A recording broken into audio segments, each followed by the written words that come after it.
السلام علیکم ورحمۃ اللہ وبرکاتہ۔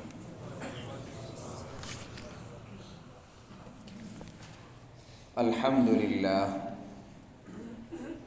للہ نحمده ونستعینه ونستغفره ونؤمن به ونتوکل علیہ ونعوذ باللہ من شرور انفسنا ومن سیئات اعمالنا من يهده الله فلا مضل له ومن يضلله فلا هادي له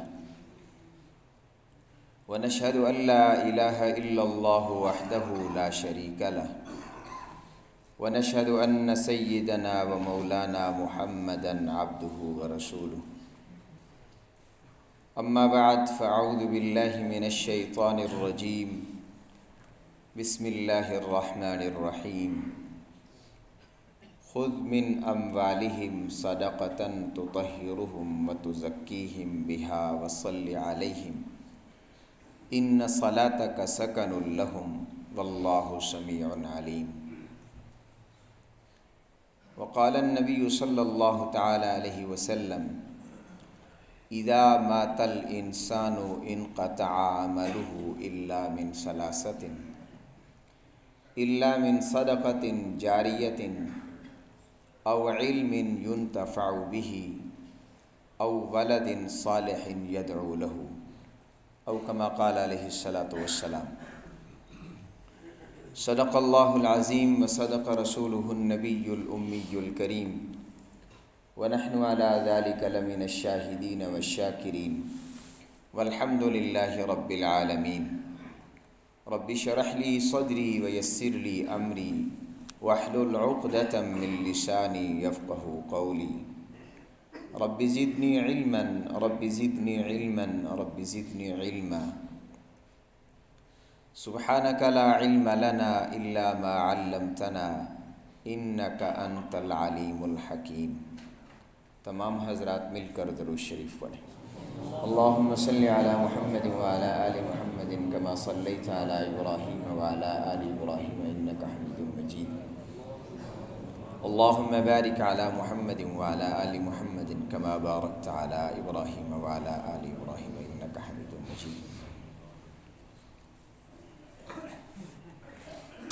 جمعۃ المبارک کی بابرکت ساعتیں خلاق لم یزل کی بارگاہ میں دست بدعا ہوں، اللہ ہمیں اس مبارک دن کی برکتوں سے وافر حصہ عطا فرمائے۔ رب العلا سے دست بدعا ہوں، اللہ رب العزت اس ماہ مبارک کی ہمیں کامل طریقے سے قدر کرنے کی توفیق بخشے۔ معزز حاضرین، رمضان المبارک کا یہ پہلا جمعہ ہے۔ یہ ماہ مبارک، یہ عظمتوں والا، یہ عظیم مہینہ، یہ برکتوں والا مہینہ اللہ رب العزت نے ہمیں عطا فرمایا۔ اس ماہ مبارک کے فضائل اور اہمیت کے حوالے سے گزشتہ جمعے پہ گفتگو ہوئی تھی۔ اس ماہ مبارک کی یہ خاص بات ہے کہ اس کے آتے ہی مسلمان بڑھ چڑھ کر نیکیوں میں حصہ لینا شروع کر دیتے ہیں۔ مسلمان اپنی عبادات میں اضافہ کر دیتے ہیں، ذکر میں اضافہ ہو جاتا ہے، تلاوت میں اضافہ ہو جاتا ہے، نماز میں سجدے میں اضافہ ہو جاتا ہے، روزوں کی الگ سے عبادت خاص طور پر یہ الگ حاصل ہوتی ہے، اس میں مسلمان لگ جاتے ہیں۔ ان کے ساتھ ہی اسلام کا ایک عظیم حکم، اسلام کا ایک عظیم رکن، نماز کے ساتھ دوسرے نمبر پر آنے والا زکوٰۃ، مسلمان عام طور پر اس ماہ مبارک میں اپنے اموال کی زکوٰۃ بھی نکالتے ہیں۔ آج کی ہم اپنی اس نشست میں زکوٰۃ و صدقات کی فضیلت اور اہمیت اسی کو جاننے کی کوشش کریں گے قرآن و حدیث کی روشنی میں۔ گرامی قدر سامعین، زکوٰۃ کا حکم قرآن مجید نے جا بجا دیا۔ کم و بیش قرآن مجید فرقان حمید میں زکوٰۃ کا حکم 82 دفعہ آیا ہے، 82 مرتبہ۔ اور نماز کے ساتھ بالخصوص متصلاً 32 مقامات پر اللہ نے زکوٰۃ کا حکم یا زکوٰۃ کا ذکر بیان کیا ہے۔ سامعین، اللہ رب العزت نے اپنے بندوں پر عبادت لازم کی ہے۔ عبادت کی بنیادی طور پر 2 قسمیں ہوتی ہیں، ایک ہے ظاہری عبادت اور ایک ہوتی ہے باطنی عبادت۔ پھر ظاہری عبادت کی بھی 2 صورتیں ہیں، ایک ہے بدنی عبادت، ایک ہے مالی عبادت۔ بدنی عبادت جیسے نماز ہے اور مالی عبادت جیسے زکوٰۃ۔ اللہ رب العزت بڑی حکیم ذات ہے۔ اللہ رب العزت کے دیے ہوئے احکام میں بھی بڑی حکمتیں پوشیدہ اور پنہاں ہیں۔ اسلام قبول کرنے میں، خیر کے عمل میں شریک ہونے میں، نیکی کی طرف آنے میں ایک انسان کو 2 چیزوں کی رکاوٹ ہوتی ہے۔ 2 چیزیں بنیادی طور پر، ایک حب جاہ اور دوسرا حب مال۔ حب جاہ کا مطلب ہے عہدے کا شوق، بڑائی کا شوق، منصب کا شوق، اپنے آپ کو بڑا سمجھنا، یہ حب جاہ ہے۔ اور حب مال دنیا کا حرص، دنیا کی دولت، اسے جمع کرنا، زیادہ سے زیادہ اپنے پاس لانا، دوسروں سے مقابلہ کرنا، مسابقت کرنے کی کوشش کرنا، یہ حب مال ہے۔ یہ 2 چیزیں اسلام سے، دین سے، خیر کے کاموں سے رکاوٹ بنتی ہیں۔ اس ذات حکیم کے حکمت کا اندازہ کیجئے کہ اللہ رب العزت نے مسلمانوں پر 2 عبادتیں لازم کی، ایک بدنی عبادت، ایک مالی عبادت۔ بدنی عبادت سے حب جاہ کا علاج کر دیا اور مالی عبادت سے حب مال کا علاج کر دیا کہ جو شخص یہ چاہتا ہے کہ میں ہی بڑا ہو جاؤں، میرا ہی نام ہو جائے، میری بڑائی کے چرچے ہوں، اسے حکم دیا گیا کہ 5 وقت میں میرے گھر میں آ کر، میرے دروازے پہ پہنچ کر اپنی پیشانی کو میرے سامنے ٹکا، تاکہ آپ کے اندر کی یہ بڑائی، تکبر اور غرور کا جو نشہ ہے یہ مٹ جائے۔ اور دوسرا حکم حب مال کا علاج کیا، وہ زکوٰۃ و صدقات کا حکم دے دیا کہ جو اللہ نے تجھے دیا ہے، جو اللہ نے تیرے اوپر رحمت نازل کی ہے، تجھے دنیا کی فراوانی دی ہے، تو اس کو خود اپنے قبضے میں لے کے مت بیٹھ، بلکہ اسی میں سے کچھ حصہ اللہ کے غریب بندوں پر، ناداروں پر، مساکین اور فقراء پر کمائے گا، تو اکٹھا کرے گا، محنت کرے گا۔ اس محنت کی وجہ سے، اس لگن کے بعد جو مال آئے گا اس کی محبت دل میں فطری طور پر آئے گی۔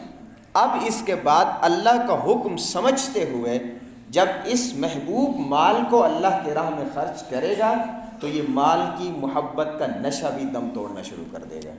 تو خیر کی طرف بڑھنے میں 2 چیزیں جو رکاوٹ تھیں، اللہ تعالیٰ نے ان دونوں کا علاج ان 2 عبادتوں کے اندر رکھ دیا۔ اس میں سے ایک عبادت کو آج ہم انشاءاللہ تذکرے میں لائیں گے۔ ایک چیز وہ ہے زکوٰۃ، صدقات و خیرات، اللہ کے راستے میں خرچ کرنا۔ سب سے پہلے اس کی تاریخ اور اہمیت دیکھیے۔ اس کی اہمیت بنیادی طور پر اتنی اہم عبادت ہے جو ہمارے معاشرے کے بگاڑ کو ختم کرتی ہے۔ انسان کے معاشرے میں جب 2 طبقے بن جائیں، ایک طبقہ وہ مال زیادہ سے زیادہ جمع کر رہا ہو اور اس کا معیار بڑا بلند ہو جائے، اور دوسرے طبقے کا معیار گرتا چلا جائے اور ان دونوں کے آپس میں کوئی تعلق اور ربط نہ ہو، تو یہ یقینی اور فطری بات ہے کہ اس بڑے طبقے کے دل میں چھوٹے طبقے والوں کے لیے محبت نہیں رہے گی، احساس نہیں رہے گا، اور اس کمزور طبقے کے دل میں اس بڑے مالدار طبقہ کے لیے احترام باقی نہیں رہے گا۔ اور جس معاشرے میں احترام مٹ جائے، جس معاشرے میں احساس مٹ جائے، اس معاشرے میں امن اور خیرخواہی کی توقع رکھنا یہ عاجز ہے، یہ ممکن نہیں ہے۔ تو زکوٰۃ و صدقات کے اس نظم نے اس معاشرتی بگاڑ کا قلع کما کیا ہے کہ جب ایک طبقہ جس کو اللہ نے خوب نوازا ہے وہ دوسرے طبقے کا احساس کرے گا تو دوسرے طبقے کے دل میں ان کے لیے محبت اور احترام کے جذبات پیدا ہوں گے، اور جب دونوں طرف سے، ایک طرف احترام کے جذبات، دوسرے طرف احساس کے جذبات ہوں تو یہ معاشرہ پرامن بن جائے گا، احترام انسانیت کی مثال بن جائے گا، یہ معاشرہ ایک دوسرے کے احساس کا نمائندہ معاشرہ بن جائے گا۔ اللہ رب العزت کے اس ایک حکم پر عمل کرنے سے جو امن ہم اللہ سے مانگتے رہتے ہیں وہ امن خود بخود ہمیں دیکھنے کو مل سکتا ہے۔ اس کی تاریخ پہ ہم نظر ڈالیں تو اللہ رب العزت نے اقوام سابقہ کو یہ حکم دیا ہے زکوٰۃ کا، یہ ہمارے لیے صرف نہیں ہے بلکہ یہ پہلے سے ہے۔ بنی اسرائیل کو اللہ نے حکم دیا اقیموا الصلاۃ وآتوا الزکاۃ ثم تولیتم الا قلیلا منکم وانتم معرضون۔ سورہ البقرہ میں اللہ رب العزت نے یہ بیان کیا، یہ بنی اسرائیل کو بھی حکم دیا گیا زکوٰۃ کا، اور جناب عیسیٰ علیہ السلام نے بیان فرمایا تھا اس انداز سے وَجْعَلَنِي مُبَارَكًا أَيْنَمَا كُنْتُ وَأَوْصَانِي بِالصَّلَاةِ وَالزَّكَاةِ مَا دُمْتُ حَيًّا۔ فرمایا مجھے اللہ نے حکم دیا ہے میں جب تک زندہ رہوں ایک کام کروں کہ نماز ادا کرتا رہوں اور دوسرا کام کروں کہ زکوٰۃ ادا کرتا رہوں۔ اور جناب اسماعیل علیہ السلام کا تذکرہ کرتے ہوئے قرآن نے یہ بیان کیا وَكَانَ يَأْمُرُ أَهْلَهُ بِالصَّلَاةِ وَالزَّكَاةِ وَكَانَ عِنْدَ رَبِّهِ مَرْضِيًّا، کہ وہ اللہ کے پسندیدہ تھے اور ان کے دو کام تھے، خود بھی کرتے تھے، یأمر اہلہ اپنے گھر والوں کو بھی حکم دیتے۔ وہ کون سے دو کام تھے؟ بالصلاۃ والزکاۃ، ایک نماز کے قائم کرنے کا اور دوسرا زکوٰۃ کے ادا کرنے کا۔ اقوام سابقہ میں حضرت ابراہیم علیہ السلام کو لے لیجئے، حضرت لوط علیہ السلام کو لے لیجئے، حضرت یعقوب علیہ السلام کو لے لیجئے، ان تمام انبیاء کو اللہ نے یہ زکوٰۃ کا حکم دیا ہے۔ تو اس کا ایک تاریخی پس منظر ہے جو اقوام سابقہ سے اللہ رب العزت نے بیان فرمایا ہے۔ ہمارے لیے اس امت مسلمہ کے لیے قرآن میں زکوٰۃ کی صدقات کی کیا اہمیت ہے، حدیث میں کیا اہمیت ہے اور اس کا طریقہ کار کیا ہے، یہ چند باتیں آپ حضرات سماعت فرمائی۔ سب سے پہلی بات، قرآن مجید میں زکوٰۃ و صدقات کی کیا اہمیت ہے۔ انسان خرچ کرتا ہے، اللہ رب العزت نے سورہ البقرہ کے ابتدائی آیات کے اندر ہی یہ بات بیان کر دی کہ متقین کی علامت اور نشانی یہ ہے کہ جو اللہ نے انہیں دیا ہے وہ اس میں سے خرچ کرتے ہیں۔ الذین یؤمنون بالغیب ویقیمون الصلاۃ ومما رزقناہم ینفقون۔ کوئی شخص تقوی کا دعویٰ کر رہا ہے، کوئی شخص اپنے آپ کو متقی سمجھتا ہے، کوئی شخص اپنے آپ کو تقوی کے اعلیٰ مقام پہ فائز سمجھتا ہے اور زکوٰۃ نہیں دیتا، اللہ کے راستے میں خرچ نہیں کرتا، تو پھر اس کی خام خیالی ہے، وہ متقی اس وقت تک بن سکتا نہیں ہے جب تک قرآن کی بتائی ہوئی اس علامت پہ پورا نہ اتر رہا ہو۔ اور وہ علامت کیا ہے؟ مما رزقناہم ینفقون، جو اللہ نے اسے دیا اس میں سے خرچ کرتا ہے۔ اور زکوٰۃ کی اہمیت کا اندازہ کیجئے کہ یہ زکوٰۃ اور صدقات و خیرات دنیا اور آخرت میں کامیابی کا ذریعہ ہے۔ اللہ رب العزت نے قرآن مجید میں واضح الفاظ میں بیان فرمایا ان الذین آمنوا وعملوا الصالحات واقاموا الصلاة وآتوا الزکاة لہم اجرہم عند ربہم ولا خوف علیہم ولا ہم یحزنون۔ یہ بھی سورہ البقرہ کی آیت مبارکہ ہے، لا خوف علیہم ولا ہم یحزنون۔ علماء نے لکھا ہے کہ جو آدمی اعمال صالحہ کرے، نماز ادا کرے اور زکوٰۃ ادا کر رہا ہو، لا خوف علیہم ولا ہم یحزنون، ایسے شخص کو لا خوف علیہم، دنیا میں کوئی ڈر نہیں ہوگا، لا یحزنون، اور آخرت میں کوئی غم نہیں ہوگا۔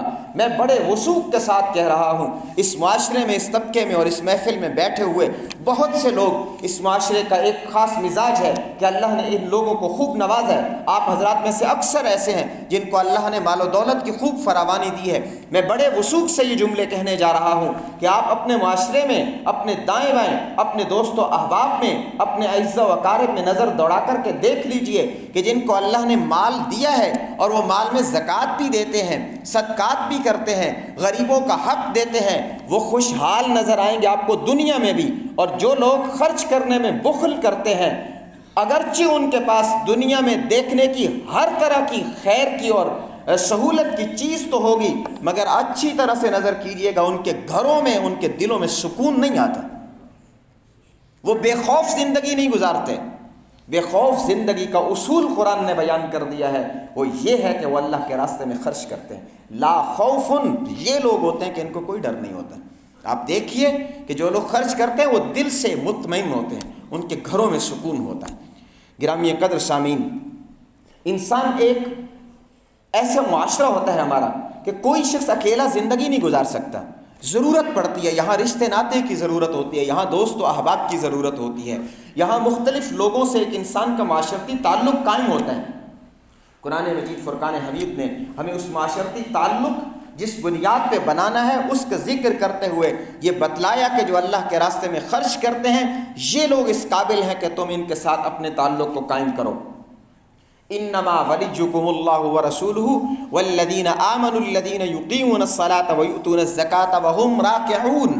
فرمایا ایمان والے وہ ہیں جن کا تعلق اللہ کے ساتھ ہوتا ہے، جن کا تعلق اللہ کے رسول کے ساتھ ہوتا ہے، جن کا تعلق ان لوگوں کے ساتھ ہوتا ہے جو نماز قائم کرتے ہیں، زکوٰۃ دیتے ہیں اور خضوع اختیار کرتے ہیں۔ قرآن نے ہمیں یہ چیز سمجھا دی کہ ہم اپنا تعلق کن لوگوں کے ساتھ قائم رکھیں۔ اللہ کی رحمت کا ہم سوال کرتے ہیں اللہ سے، رحمت کے حاصل کرنے کا سبب وہ بھی اللہ کے راستے میں خرچ کرنا ہے۔ چنانچہ قرآن مجید نے بیان فرمایا وَرَحْمَتِي وَسِعَتْ كُلَّ شَيْءٍ، میری رحمت ہر چیز پہ وسیع ہے، البتہ کچھ لوگوں کے لیے خاص ہے۔ وہ کن لوگوں کے لیے خاص ہے؟ فَسَأَكْتُبُهَا لِلَّذِينَ يَتَّقُونَ وَيُؤْتُونَ الزَّكَاةَ وَالَّذِينَ هُمْ بِآيَاتِنَا يُؤْمِنُونَ۔ فرمایا ہم ان لوگوں کو بالخصوص اپنی رحمت عطا کرتے ہیں کہ جو لوگ تقوی اختیار کریں، وَيُؤْتُونَ الزَّكَاةَ، اور زکوٰۃ دیں اپنے اموال کی۔ سامعین گرامی قدر، ہم احادیث مبارکہ بھی دیکھیں تو اللہ کے رسول صلی اللہ تعالیٰ علیہ وآلہ وسلم نے بھی ہمیں مختلف احادیث میں زکوٰۃ اور صدقات کی اہمیت سمجھائی اور بتائی ہے۔ قرآن مجید فرقان حمید نے بھی ہمیں زکوٰۃ کی اہمیت بتائی، اس کی فضیلت سمجھائی، اور اللہ کے حبیب صلی اللہ علیہ وآلہ وسلم نے بھی ہمیں یہ بات سمجھائی۔ ایک ڈر ہوتا ہے انسان کے دل میں، ایک خوف ہوتا ہے جو شیطان دیتا ہے۔ الشیطان یعدکم الفقر، قرآن کہتا ہے شیطان تمہیں ڈرائے گا، فقر سے ڈرائے گا، یہ خدشات دل میں پیدا کرے گا کہ کمایا تو آپ نے دیتے کسی اور کو، فقیر ہو جاؤ گے، غریب ہو جاؤ گے، کیسے گزارا کرو گے، آپ کے بیوی بچے بال کیسے گزارا کریں گے؟ یہ شیطان کا دھوکہ ہے۔ الشیطان یعدکم الفقر، یہ شیطان انسان کو ڈراتا ہے۔ چنانچہ قرآن مجید فرقان حمید نے اس ڈر، اس خدشے کو ہمارے دلوں سے نکالنے کے لیے یہ بیان فرمایا وَمَا آتَيْتُم مِّن زَكَاةٍ تُرِيدُونَ وَجْهَ اللَّهِ فَأُولَٰئِكَ هُمُ الْمُضْعِفُونَ۔ فرمایا جب تم اللہ کی رضا کے لیے مال خرچ کرتے ہو تو وہ مال تمہارا کم نہیں ہوتا۔ أُولَٰئِكَ هُمُ الْمُضْعِفُونَ، ایسے لوگوں کے مال کو اللہ دگنا کر دیتا ہے، بڑھا دیتا ہے۔ دوسرے مقام پر فرمایا انسان ہے نا، انسان ظاہر کو دیکھتا ہے، ہم جسے ظاہر میں دیکھتے ہیں لوگ سود کے اندر پڑ جاتے ہیں مال بڑھانے کے لیے۔ اللہ رب العزت نے قرآن میں بیان فرمایا یمحق اللہ الربا ویربی الصدقات، یہ اندر کا شیطان آپ سے کہے گا کہ سود لو اس سے مال بڑھتا ہے، صدقہ کرو گے تو مال ختم ہو جائے گا۔ لوگ تمہیں یہی سمجھائیں گے، مغرب زدہ ذہنیت کے لوگ آپ کو یہ باتیں کریں گے، لیکن اللہ جو بات کرتا ہے وہ سب سے سچی ہوتی ہے۔ اللہ سب سے سچا کلام کرنے والا، اللہ کا اعلان یہ ہے یمحق اللہ الربا ویربی الصدقات، اس نظام ہستی کو چلانے والا اعلان کرتا ہے سود کا کام کرو گے تو میں اس مال کو گھٹا دوں گا، اور صدقات کی طرف آؤ گے تو میں تمہارے مال کو بڑھا دوں گا۔ وہ کم نہیں ہوتا، وہ صرف ہمارے نفس کا دھوکہ ہوتا ہے جو انسان کو دیا جاتا ہے۔ اور زکوٰۃ و صدقات سے اپنے آپ کو دور کرنا یہ تو مشرکین کا کام ہے۔ قرآن مجید نے یہ مشرکین کا شیوا بیان کیا، الذین لا یؤتون الزکاۃ وہم بالآخرۃ ہم کافرون۔ مشرکوں کی علامت بیان کرتے ہوئے قرآن کا اعلان ہوا کہ یہ ایسے لوگ ہیں لا یأتون الزکاۃ، یہ زکوٰۃ نہیں دیتے، یہ مشرکوں کا شیوا ہے۔ یہی بات ہے، یہی وجہ ہے کہ رسول اللہ صلی اللہ تعالیٰ علیہ وآلہ وسلم نے جب وصال فرمایا، حضرت ابوبکر صدیق رضی اللہ تعالیٰ عنہ مسند خلافت پر آئے تو جن لوگوں نے زکوٰۃ سے انکار کیا تھا، جناب ابوبکر صدیق رضی اللہ تعالیٰ عنہ نے اعلان فرمایا تھا کہ اگر وہ رسی جو زکوٰۃ کے مال میں اللہ کے حبیب صلی اللہ علیہ وسلم کو دیا کرتے تھے آج یہ لوگ نہیں دیں گے تو ابوبکر ان کے خلاف اعلان جنگ کرے گا، ہم ان کو اس سے پیچھے نہیں ہٹنے دیں گے، اس لیے کہ مومن کا سوا ہو نہیں سکتا کہ وہ زکوٰۃ نہ دے، یا وہ اللہ کے راستے میں جو نکالنے کا خرچ کا حکم ہے اسے پورا نہ کرتا ہو۔ معزز حاضرین، ایمان کی دلیل ہے، ایمان کی دلیل، ہمارے ایمان کی کیا دلیل ہو سکتی ہے؟ فرمایا اللہ کے راستے میں خرچ کرنا۔ حدیث مبارکہ حضرت ابو مالک اشعری رضی اللہ تعالیٰ عنہ بیان فرماتے ہیں نبی اکرم صلی اللہ علیہ وسلم نے فرمایا وَالصَّلَاةُ نُورٌ وَالصَّدَقَةُ بُرْهَانٌ وَالصَّبْرُ ضِيَاءٌ۔ فرمایا الصلاۃ نور، نماز نور ہے اور صبر روشنی ہے، اور صدقے کے بارے میں بیان فرمایا والصدقۃ برہان، یہ کسی شخص کے مومن ہونے کی دلیل ہے، یہ اس کے ایمان کی علامت ہے، دلیل ہے اس کے ایمان کی۔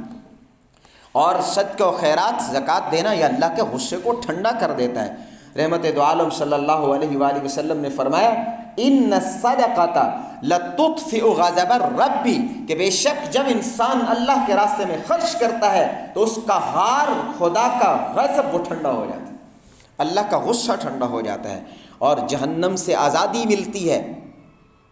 رحمت دو جہاں کا فرمان مبارک اتقوا النار ولو بشق تمرۃ، فرمایا اپنے آپ کو آگ سے بچاؤ اگرچہ کھجور کے ایک ٹکڑے سے ہی کیوں نہ ہو۔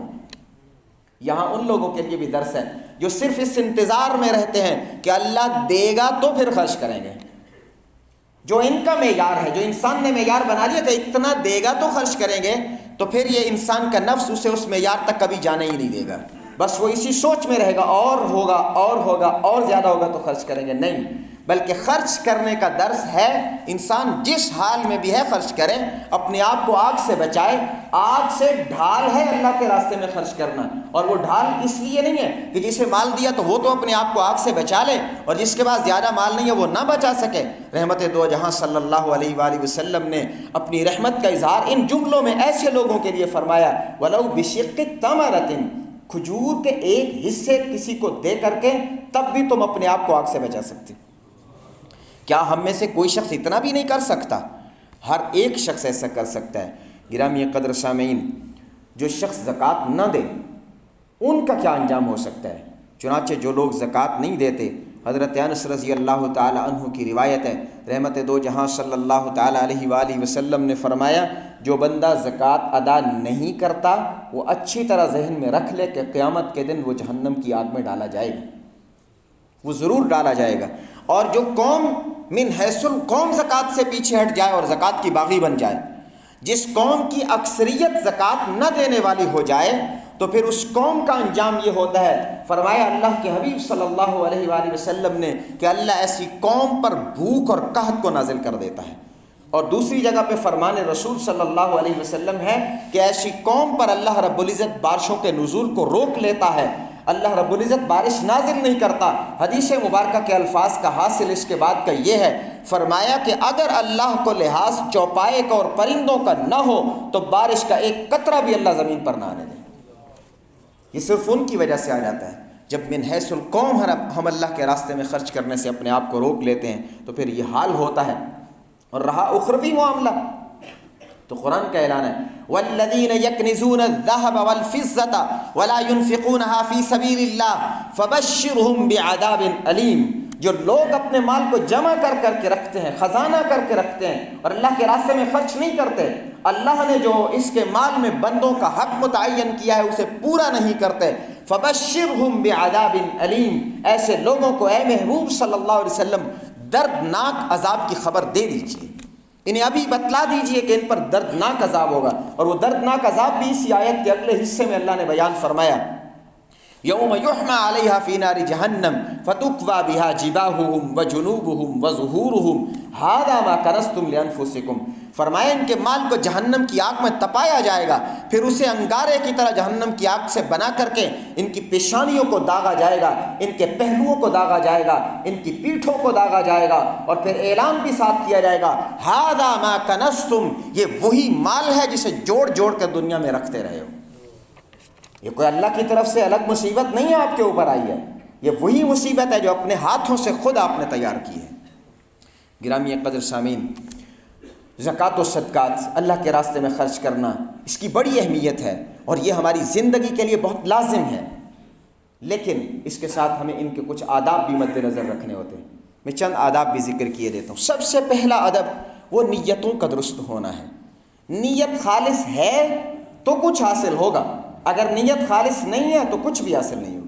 رحمت دو جہاں صلی اللہ علیہ وآلہ وسلم کے فرمان مبارک کا حاصل ہے، آپ نے فرمایا جو بندہ صدقہ کرتا ہے، خیرات کرتا ہے، یہ زکوٰۃ دیتا ہے اس غرض سے کہ لوگ اسے دیکھیں تو فقط اشرک، اس نے اللہ کے ساتھ شرک کیا۔ اور ایسے شخص کے لیے یہاں خرچ کرے گا نام بن جائے گا، یہ سخی کہلائے گا، یہ اللہ کے راستے میں خرچ کرنے والا کہلائے گا، لوگ اس کی عزت و توقیر کریں گے، لیکن قیامت کے دن جائے گا تو اس کے خرچ کیے ہوئے میں سے کچھ بھی اس کے نام اعمال میں باقی نہیں ہوگا۔ وہاں اعلان کر دیا جائے گا کہ جس غرض سے خرچ کیا تھا وہ پوری ہو گئی، وہ یہ تھا کہ لوگ دیکھ کر آپ کے نام کا چرچا کریں، تو میں نے کروا دیا دنیا میں چرچا۔ تو سب سے پہلی بات اپنی نیتوں کو درست کریں۔ اور دوسری بات، بالخصوص جب ہم زکوٰۃ دیتے ہیں تو ہمیں مستحق کو تلاش کرنا لازم ہے، مستحق کو تلاش کرنا لازم ہے۔ ہمارے پاس مسئلے پوچھنے والے بہت سے لوگ ایسے بھی آتے ہیں، یقین جانیے انہیں پتہ ہی نہیں ہوتا کہ مستحق ہے کون اور کس کو دینا ہوتا ہے، بس ان کا خیال یہ ہوتا ہے کہ سال بھر میں ہم خرچ کرتے رہتے ہیں، یا رمضان المبارک میں ہم مختلف انداز سے بہت سے لوگوں پہ خرچ کر دیتے ہیں۔ یاد رکھیں زکوٰۃ کا استحقاق قرآن نے بیان کر دیا ہے، تو جو مستحق قرآن نے بیان کیے ہیں زکوٰۃ انہی میں جائے گی تو زکوٰۃ ادا ہوگی، اگر ان تک نہیں جائے گی تو زکوٰۃ ادا نہیں ہوگی، اگرچہ سارا کا سارا مالی خرچ کیوں نہ کر دیا جائے، وہ زکوٰۃ اس کے ذمے پہ قیامت کے دن تک باقی رہے گی۔ اور اس کے بعد تیسرے نمبر پر خرچ کرے تو احسان نہ جتلائے، اس لیے کہ جب دے کر پھر احسان جتلائے گا تو پھر اپنے اعمال کو ضائع کر دے گا۔ قرآن نے فرمایا لا تبطلوا صدقاتکم بالمن والاذی، ایک ہاتھ سے دیتے ہو اور دوسری طرف آ کر احسان جتلاتے ہو، ادھر سے خرچ کرتے ہو پھر اس کے اوپر اپنی بڑائی جتلاتے ہو، اگر ایسا کرتے ہو تو لا تبطلوا صدقاتکم، فرمایا اپنے اعمال کو اس طرح کر کے خدا را ضائع مت کیجیے، تمہارے صدقات و خیرات ضائع ہو جائیں گے، باطل ہو جائیں گے، کچھ کام نہیں آئے گا۔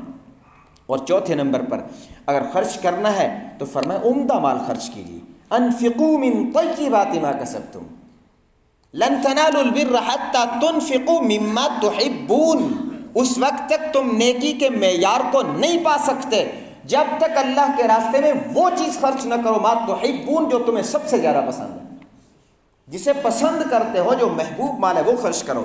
یہ نہیں کہ اپنے مال میں سے ردی نکالا اور دے دیا، میرے تو کسی کام آتا نہیں، چلو کسی کا اور کے کام آ جائے، کسی اور کو دے، ایسا نہیں، بلکہ اپنے پسندیدہ مال کو خرچ کرنا ہے۔ اور خرچ کرتے ہوئے ہمیں ایک تفریق بھی رکھنی چاہیے کہ ہم وہاں خرچ زیادہ کریں جہاں ثواب زیادہ ملتا ہو، اہل اللہ پہ خرچ کریں، تقوی والے لوگوں پہ خرچ کریں، اہل علم پر خرچ کریں، اور اسی طرح عیالدار لوگ جن کے بیوی بچے زیادہ ہوتے ہیں اور ان کی انکم کم ہوتی ہے ایسے لوگوں پہ خرچ کریں۔ کچھ لوگ بڑی بڑی بیماریوں کا شکار ہو جاتے ہیں کہ ان کے پاس اس کے علاج کے بھی وسائل نہیں ہوتے، ایسے لوگوں پر خرچ کریں تاکہ خرچ کرنے کے ساتھ ہمیں ثواب زیادہ سے زیادہ حاصل ہو سکے۔ گرامی قدر سامعین، اس کے ساتھ ایسی جگہ پہ خرچ کریں جو صدقہ جاریہ بن جاتا ہو۔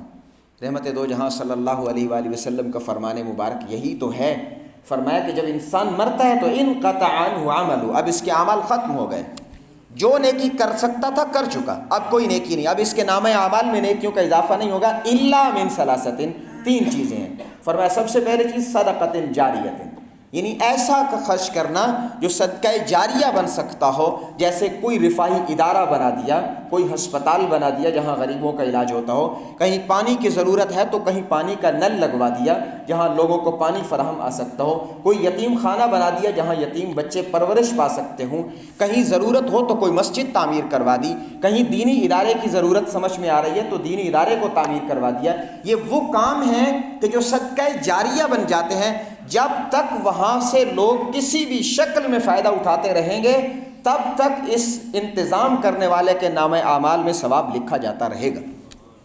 اور اس کے ساتھ مصارف، یہ ہمیں مد نظر رکھنا لازم ہے، جیسے میں نے پہلے عرض کر دیا ہے کہ اگر مصرف پہ خرچ نہیں ہوگی زکوٰۃ تو زکوٰۃ ادا نہیں ہوگی۔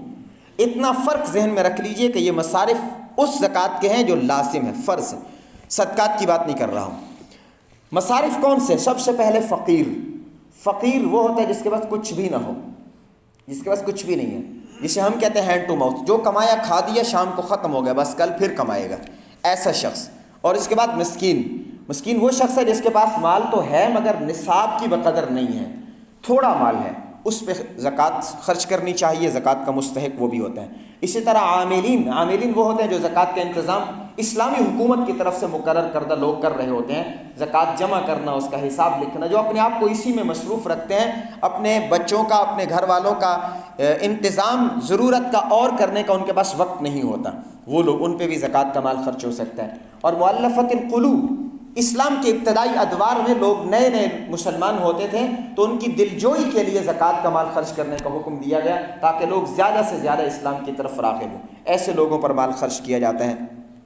اور اسی طرح غلاموں پر، اور اس دور میں بے گناہ اسیروں پر جن کے اوپر کچھ لازم کر دیا جائے جرمانہ، اور معلوم ہو کہ بے گناہ اسیر ہے اور یہ بھی پتہ ہو کہ یہ ادا بھی نہیں کر سکتا، اس لیے کہ ہمارے بالخصوص اس معاشرے میں نظام ایسا ہے کہ جس کو چاہا ملزم بنا دیا، جس کو چاہا آزاد کر دیا، یہ تو چلتا ہے نا ہمارے معاشرے میں۔ تو اگر کہیں ایسا ہو تو اس پہ بھی زکوٰۃ کا مال خرچ کیا جا سکتا ہے۔ اسی طرح وہ شخص جس نے مجبوری کی وجہ سے قرض لیا ہو اور اب ادائیگی کی کوئی صورت نہ بن رہی ہو کوشش کے باوجود، تو ایسے شخص کو قرض سے خلاصی کے لیے زکوٰۃ کے مال سے مدد کرنا یہ بھی جائز ہے۔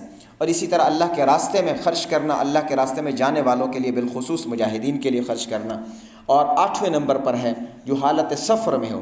حالت سفر آج کل تو اس طرح بہت کم ہے جو پیش آئے، پہلے زمانے میں اس طرح ہوتا تھا کہ لوگ اپنی سواریوں پہ دور دراز تک جاتے اور مہینوں کا سفر ہو جاتا، اگرچہ وہ گھر میں مالدار ہوتے لیکن سفر میں جا کر کے حالت ایسی پیش آ جاتی کہ اب ان کے پاس کچھ بھی نہیں بچا، نصاب کی بقدر مال بھی ان کے پاس نہیں ہوتا، بلکہ کھانے کے لیے بھی کچھ نہیں ہوتا، تو اس پر زکوٰۃ خرچ کی جا سکتی ہے۔